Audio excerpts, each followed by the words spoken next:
वक्त से पहले और किस्मत से ज्यादा किसी को कुछ नहीं मिलता। बुरे वक्त की कहानी। जीवन एक रहस्य है, एक ऐसा रहस्य जो हमें हर पल नई सीख देता है। हम सब अपनी अपनी राहों पर चलते हैं, अपने सपनों को पूरा करने की कोशिश करते हैं, लेकिन क्या हम हमेशा सफल होते हैं? क्या हमें वह सब कुछ मिल जाता है जो हम चाहते हैं?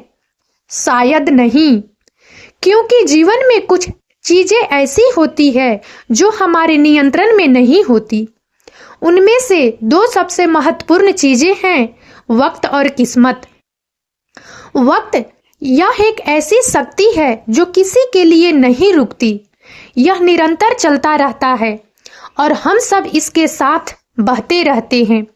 हम सोचते हैं कि हम अपने समय को नियंत्रित कर सकते हैं, लेकिन वास्तव में समय ही हमें नियंत्रित करता है। हम कितनी भी कोशिश कर लें, हम वक्त से पहले कुछ नहीं पा सकते।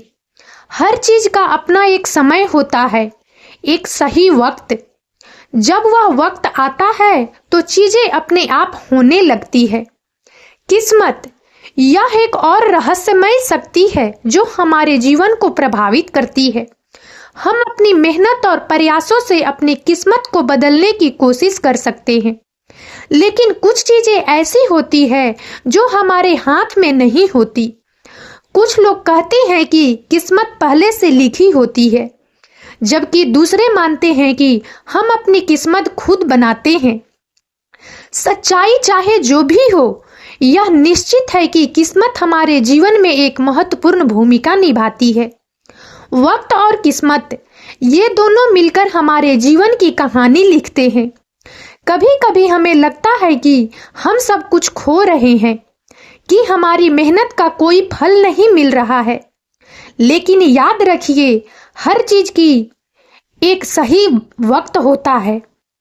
जब आपका वक्त आएगा तो आपको वह सब कुछ मिलेगा जिसके आप हकदार हैं, और जब आपकी किस्मत आपका साथ देगी तो आपको वह सब कुछ मिलेगा जिसकी आपने कभी कल्पना भी नहीं की होगी।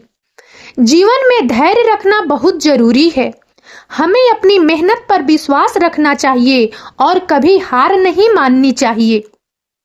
हमें यह याद रखना चाहिए कि वक्त और किस्मत दोनों ही बदलते रहते हैं।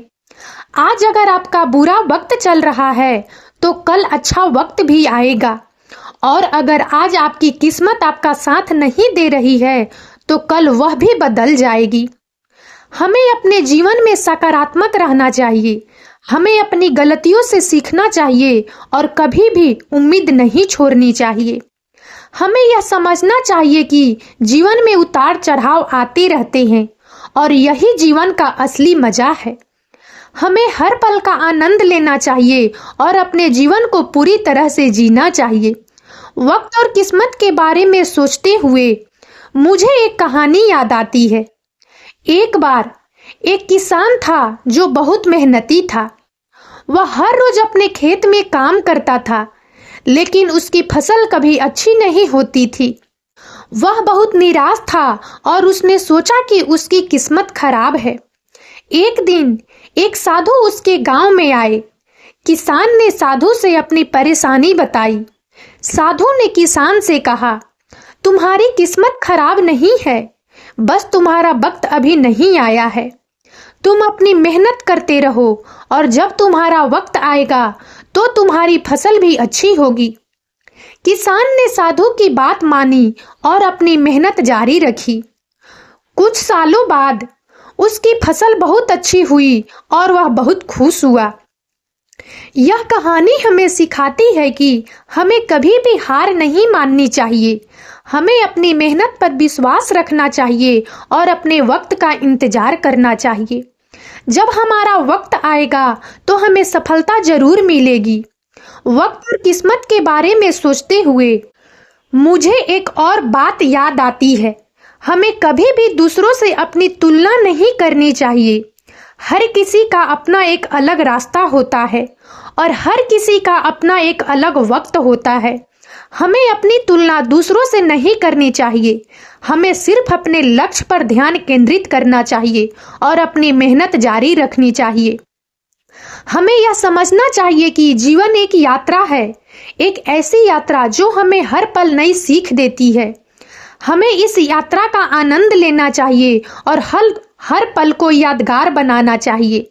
हमें अपने जीवन को पूरी तरह से जीना चाहिए और कभी भी पछतावा नहीं करना चाहिए। वक्त और किस्मत के बारे में सोचते हुए मुझे एक और बात याद आती है। हमें हमेशा सकारात्मक रहना चाहिए। हमें अपनी सोच को सकारात्मक रखना चाहिए और कभी भी नकारात्मक विचारों को अपने दिमाग में नहीं आने देना चाहिए। सकारात्मक सोच हमें हमेशा प्रेरित करती है और हमें अपने लक्ष्य को प्राप्त करने में मदद करती है। हमें यह समझना चाहिए कि जीवन एक उपहार है, एक ऐसा उपहार जो हमें हर पल दिया जाता है। हमें इस उपहार का सम्मान करना चाहिए और इसे पूरी तरह से जीना चाहिए। हमें अपने जीवन को सार्थक बनाना चाहिए और दूसरों के लिए भी प्रेरणा बनना चाहिए। वक्त और किस्मत के बारे में सोचते हुए मुझे एक और बात याद आती है। हमें हमेशा कृतज्ञ रहना चाहिए।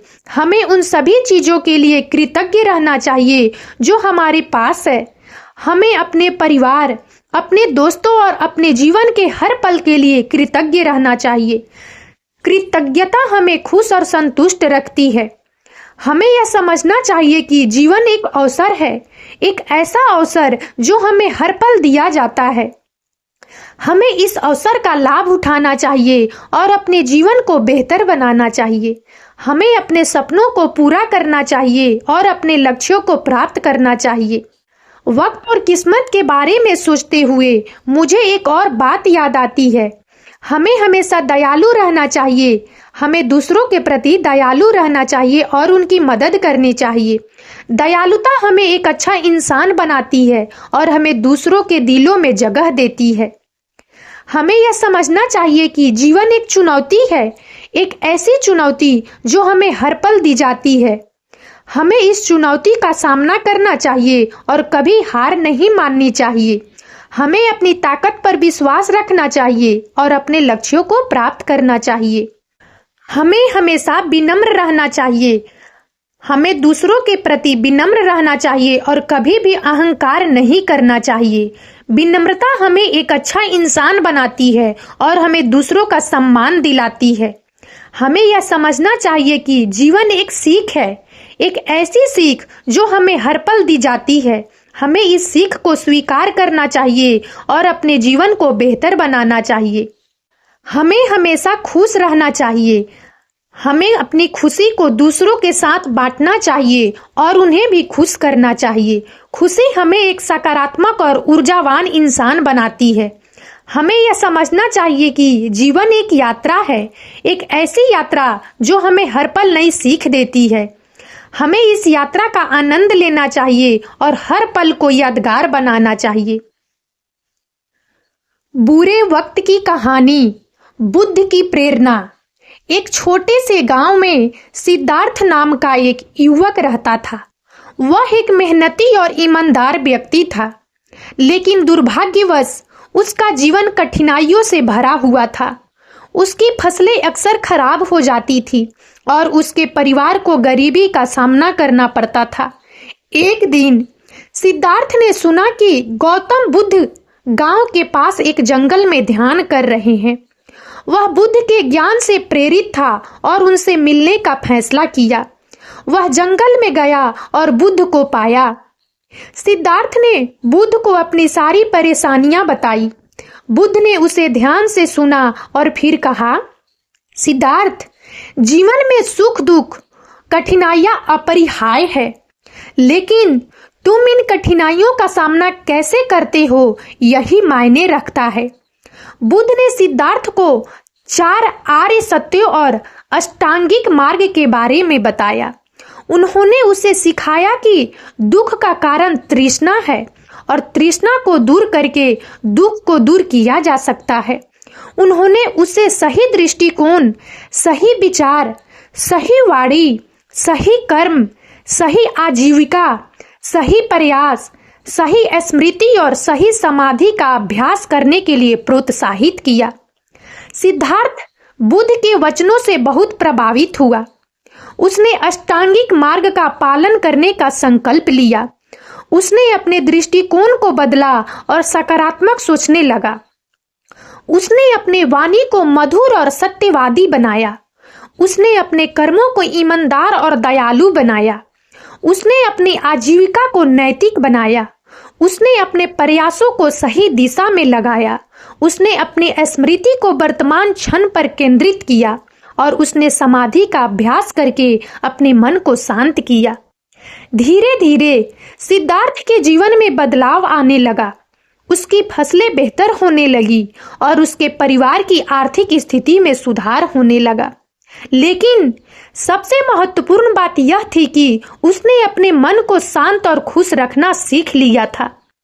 एक दिन सिद्धार्थ ने बुद्ध को धन्यवाद देने के लिए उनसे फिर मुलाकात की। बुद्ध ने उसे देखकर मुस्कुराया और कहा, सिद्धार्थ, तुमने अपने जीवन को बदल दिया है। तुमने यह साबित कर दिया है कि कोई भी व्यक्ति अष्टांगिक मार्ग का पालन करके अपने जीवन को बेहतर बना सकता है। सिद्धार्थ ने बुद्ध को प्रणाम किया और अपने गांव लौट आया। उसने अपने अनुभव को गांव के अन्य लोगों के साथ साझा किया और कई लोगों ने अष्टांगिक मार्ग का पालन करना शुरू कर दिया। धीरे धीरे गांव में सुख और शांति का माहौल बन गया। लोग एक दूसरे की मदद करने लगे और गांव समृद्ध हो गया। सिद्धार्थ ने बुद्ध के ज्ञान को अपने जीवन में उतारकर एक खुशहाल और सफल जीवन जिया। कहानी से सीख, जीवन में दुख और कठिनाइयां अपरिहार्य है, लेकिन हम इन कठिनाइयों का सामना कैसे करते हैं यही मायने रखता है। अष्टांगिक मार्ग का पालन करके हम अपने जीवन को बेहतर बना सकते हैं।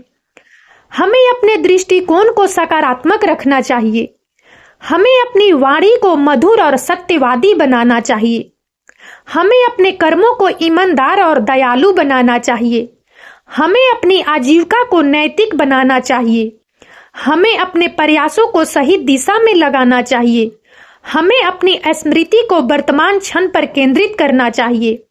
हमें समाधि का अभ्यास करके अपने मन को शांत करना चाहिए। और अब इस वीडियो में इतना ही। यदि आप सबको हमारा यह वीडियो अच्छा लगा हो तो प्लीज इसे लाइक करें और ज्यादा से ज्यादा शेयर करें, ताकि हमारा मनोबल इसी प्रकार से बढ़ता रहे और हम एक से बढ़कर एक ज्ञानवर्धक वीडियो लेकर नियमित रूप से आप सबकी सेवा में उपस्थित होते रहें। और तब तक के लिए बने रहे हमारे चैनल राजनंदिनी पर। हम बहुत जल्द एक नए ज्ञानवर्धक वीडियो के साथ एक बार फिर से आप सबकी सेवा में उपस्थित होंगे। जय हिंद, जय भारत।